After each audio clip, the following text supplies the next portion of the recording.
drapeau fantôme. Nous sommes loin, bien loin.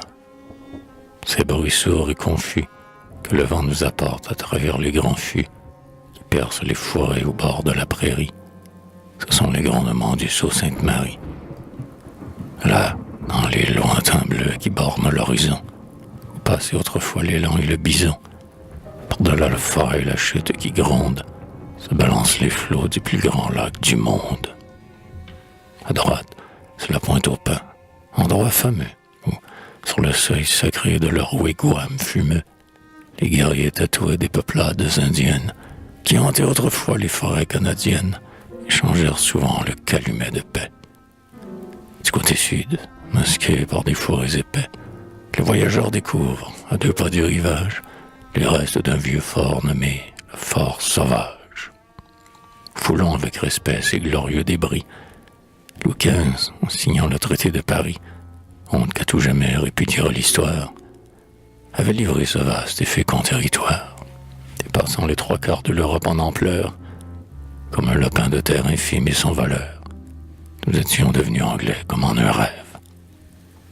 Plus d'un siècle et demi d'héroïsme sans trêve, de dévouement sans fin, de travail incessant, tout un passé de gloire écrit avec du sang.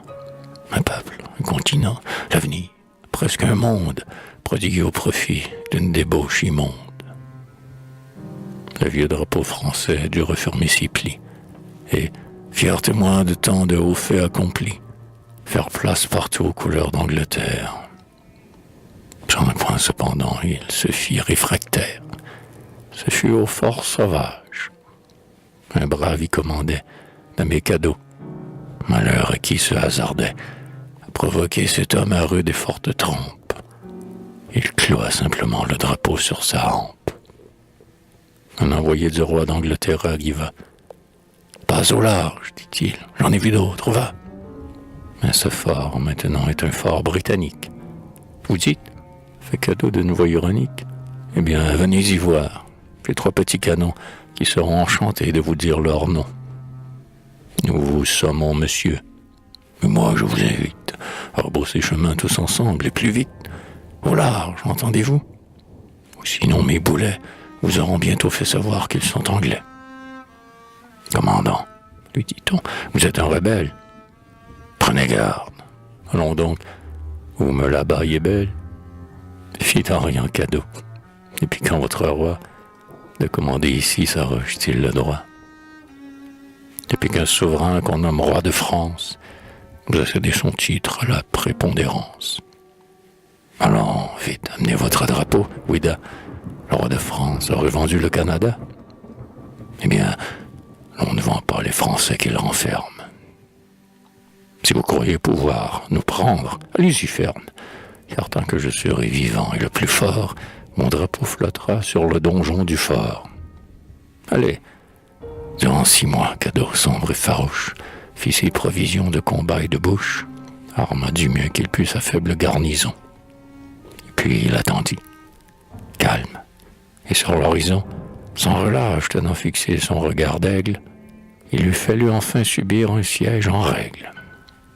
Sitôt que le printemps facilita l'accès, des parages lointains où le vieux fort français ouvrait toujours au vent sa bannière insoumise, 60 grenadiers des bords de la Tamise débarquèrent un jour dans les remous du Sceau. Le lendemain matin, on marchait à l'assaut. 10 hommes seulement défendaient la redoute. La victoire fut rude et coûta cher sans doute. Mais Cadeau, héroïque en sa rébellion, du haut de ses remparts lutta comme un lion. Et les troupes du roi reculèrent hachées. On investit la place, on creusa des tranchées, et ces fiers conquérants résolurent enfin de vaincre à temps perdu l'assiégé par la faim. Mais les précautions de Cadeau sont bien prises. Toujours sur le qui-vive, à l'affût des surprises, près du cercueil des morts, au chevet des mourants, car les mousquets anglais ont éclairci ses rangs, l'étrange révolté veille et se multiplie, tandis que le drapeau, sur sa rampe qui plie, en face des Anglais enfermés dans leur camp, au vent flotte toujours intact et provoquant. Tant de forts ennemis croyant avoir affaire, les assiégeants honteux et ne sachant que faire, n'osait plus hasarder un combat désastreux. Maudissant le guignon, se querellant entre eux, ils passèrent l'été sans que ni violence, ni ruse un seul instant trompa la vigilance de Cadeau, que jamais rien ne put assoupir. Ah, l'automne arrivé, il fallait déguerpir. Un beau matin, plus rien. Sans tambour ni trompette, les Anglais avaient pris la poudre d'escampette. Battus, manquant de tout et craignant pour leur peau, ils avaient laissé là Cadeau et son drapeau et regagnaient Québec par la route du fleuve. C'était 8 mois au moins de gagner, mais l'épreuve avait été terrible et fatale aux vainqueurs. Sur ses 9 compagnons, tous des hommes de cœur, Cadeau ne comptait plus que 2 soldats valides, mais c'était comme lui 2 paroissiens solides qui n'avaient pas souvent, comme on dit, froid aux yeux. Devant le vieux drapeau dont le pli glorieux, sur le fond vert des bois, comme un vol de mouette, faisait toujours trembler sa blanche silhouette.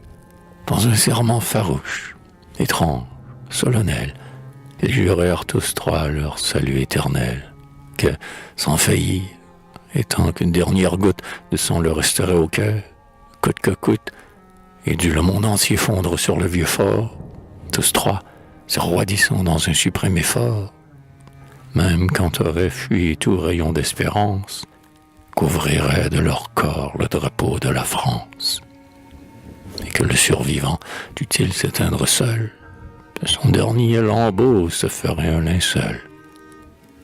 Et maintenant, mes vieux, dit Cadeau, notre père, et c'est quelqu'un d'en haut, en qui tout homme espère, vit ses désespérés, au regard sombre et doux, auprès du vieux drapeau qui priait à genoux. Et débris cependant la petite armée, par 10 hommes ainsi vaincus et décimés, transis de froid, brisés de fatigue et de faim, aux quartiers généraux étaient rentrés enfin, dans un état d'esprit difficile à décrire. Dans leur récit piteux, Murray se mit à rire. Ma foi, tant pis, dit-il, nous avons devant nous plus de temps qu'il ne faut pour réduire ces fous. Je ne vois pas qu'il soit besoin qu'on se morfonde à déloger ces gueux à l'autre bout du monde. Pour le moment, j'ai bien d'autres chiens à fouetter. En somme, on décida de ne point se hâter. Les semaines, les mois et les saisons passaient. Les souvenirs sanglants par degrés s'effaçaient. Puis Washington, levant son vaillant étendard, acheva d'attirer les esprits autre part. Engagés désormais dans une immense guerre, nos orgueilleux vainqueurs ne se souvinrent guère, dans les anxiétés poignantes des combats, que le drapeau français flottait toujours là-bas. On oublia Cadeau, à leur serment fidèle. Tous les ans, quand venait le mois des hirondelles, les 3 héros songeaient à mourir bravement. Ils vieillirent. L'un d'eux, on ne sait trop comment, périt dans la forêt. Sur sa couche brûlante, un autre succomba, rongé de fièvre lente.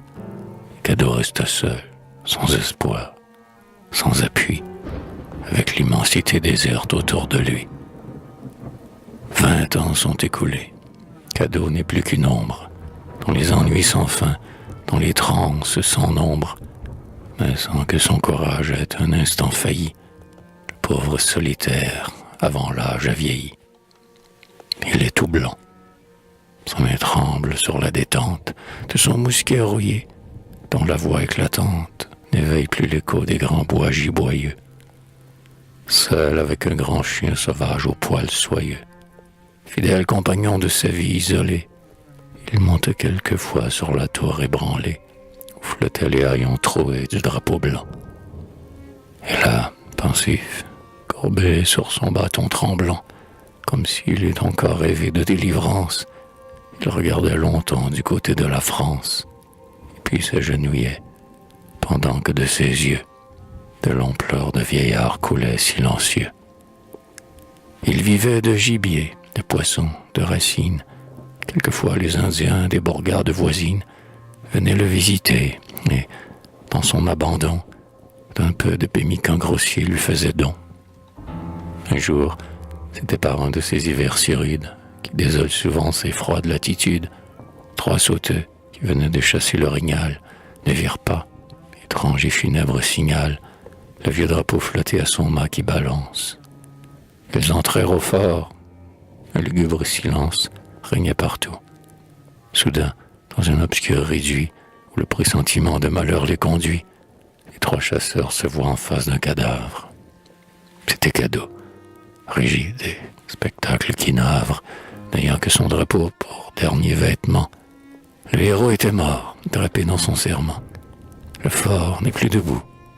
Pourtant, sur ses ruines, les voyageurs prétendent qu'à travers les bruines et les brouillards d'hiver, on voit encore souvent le vieux drapeau français qui flotte dans le vent.